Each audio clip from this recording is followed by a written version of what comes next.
ติแล้ววังน้ำเย็นเนี่ยน้ำมันจะใสคือแบบบุรกูลบางเวียงเนาะทางที่มาก็จะเป็นดินแดงเนาะจะมีทุ่งหญ้าอย่างเขี้ยวเนาะมานี่เขาได้ย่างมา เพราะว่าน้ำท่วมทาง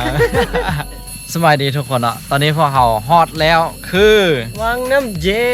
นหนาวไม่ได้เย็นหนาวลังกี่ปีแม่ฝนกำลังตกหากระเสาเนาะเขาก็ทางมาเขาหากมาฮอตซึ่งมานี่เขาได้ย่างมาหน่อยหนึ่งเอารถมาฮอตบ่ได้เพราะว่าน้ำท่วมทาง น้ำแห้งสูงแม่น้ำมันกำลังใหญ่น้ำไหลขึ้นหน่อยหนึ่งก็ได้จอดรถโยนะแล้วก็ย่างมาจริงๆแล้วอันว่าสิเอาเข้ามาเนาะก็พยายามบืนมาแล้วมีขอน้อยครับมันจะข้ามจังหวัดไปบ่ได้แม่นแล้วยอมเนาะยอมไปเลยแม่นแล้วอีกอย่างที่ไปต่อบ่ได้ก็อย่าฟื้นเนาะเขาพากกระเซ้าซะ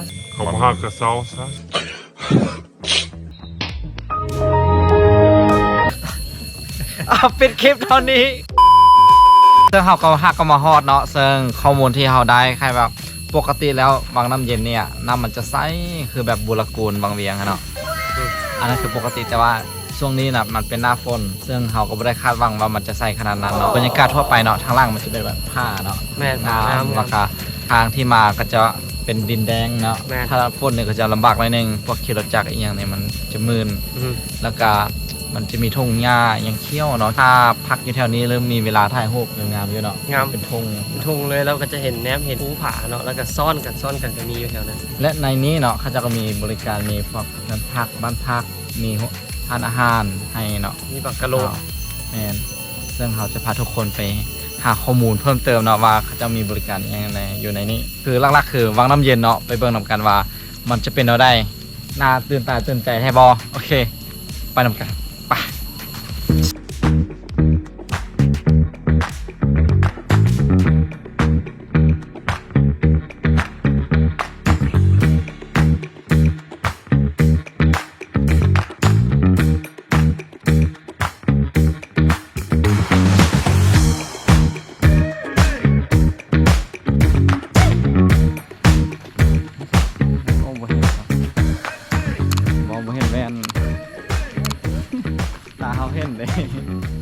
นี่บรรยากาศนะตอนนี้เนาะเขาก็กำลังไปตัววังน้ำเย็นเนาะตัวที่สามารถลอยได้แล้วก็ลินน้ำได้กำลังไปเบิ่งว่าเป็นอะไรเนาะลงได้บอน้ำมันใหญ่อะไรบอมีแต่เหือนมีแต่เหือนแม่นวะร้านอาหาร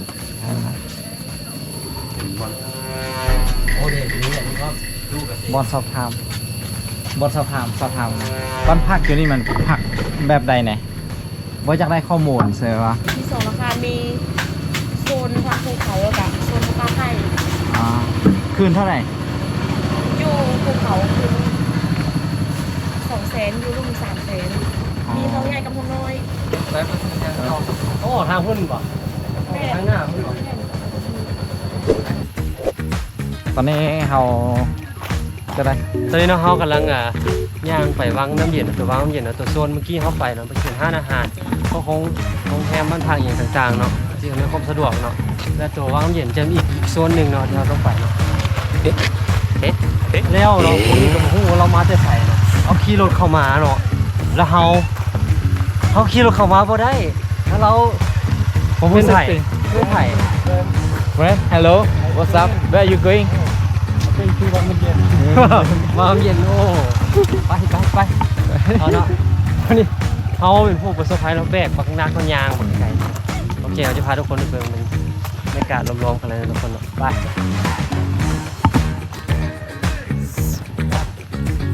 ป่าไม้แล้วทุกคนสุดท้ายแล้วเกี่ยวเฮากะเป็นแนวนี้แล้วถ้ากับมาฮอดแล้วทุกคนวางน้ำเย็นเนาะในทางเข้ามีทางเนาะ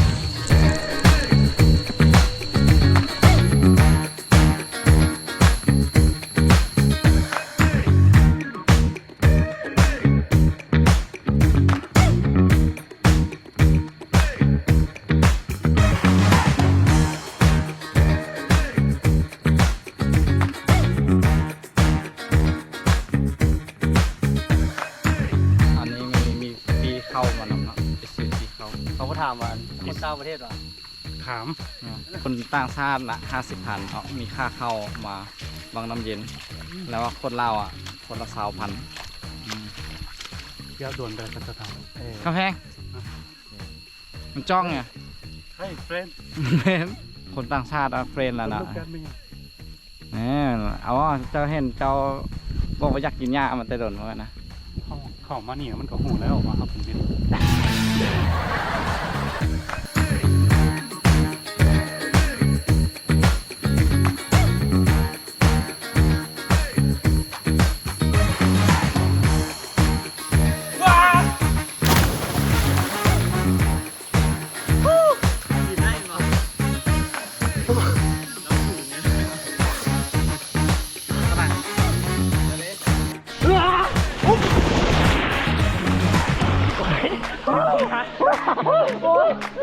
น แซ่บนมมันเด่นมันออกอายเลยนะแล้วเป็นยังมา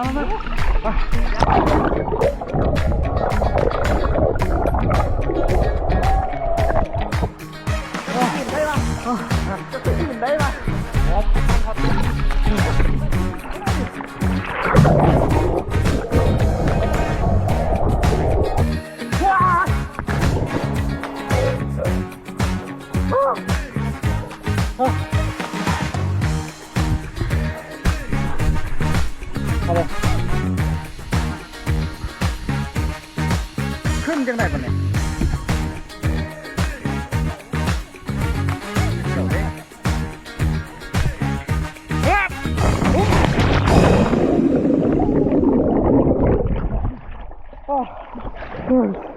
ดำเป็นป่าละ เอาเนาะถ้าถ่ายคลิปมาทุกคนนะฝากกดไลค์กดแชร์กดซับสไครต์จับทุกไลค์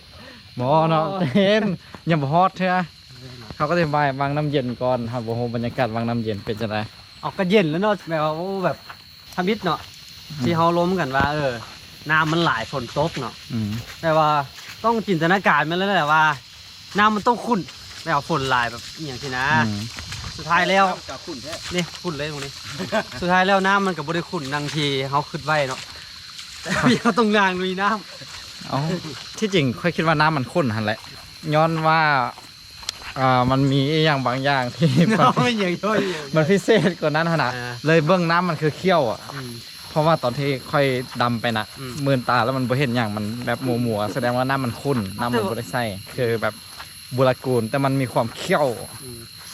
แล้วน้ำมันก็เย็นโคตรเย็นเลยแล้วก็ไปอยู่ในหั่นมันก็ลอยลิ้นได้นะมันก็บ่มีมันมีบอลตื่นให้พักเสาอย่างไร Good luck my friend อะไรแล้วอันนั้นคือบรรยากาศของวังน้ำเย็น นี่รายการนี่ นี่บอกลงไปเลยเขาอยากได้พูดได้ผ่านเลยฝากถึงคนที่จะมาเลย ฝากถึงคนที่จะมาในช่วงนี้เนาะก็มีแต่ว่า ข้ามบ่ได้ เรามาระวังเนาะก็เตรียมไปซ่อมยางก่อนซะ สมัยนี้บอกบางทีปกติแล้วรถน่าจะมาได้ยินเขาจะว่ามีแต่มือนี่ตัวที่น้ำใหญ่ แม่น้ำพอฝนตกแห้งเมื่อวานนี่แหละประมาณนี้เนาะก็น้ำมันท่วมทางเนาะ อืม ประมาณเพียงหัวเข่าไก่เกือบเพียงเอวนี่แหละ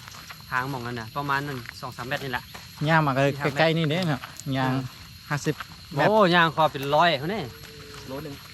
อืม แต่ว่ามาแล้วก็โอ้ได้วิวบรรยากาศแบบสุดยอดเลยค่ะ อืม เรียกว่ากะ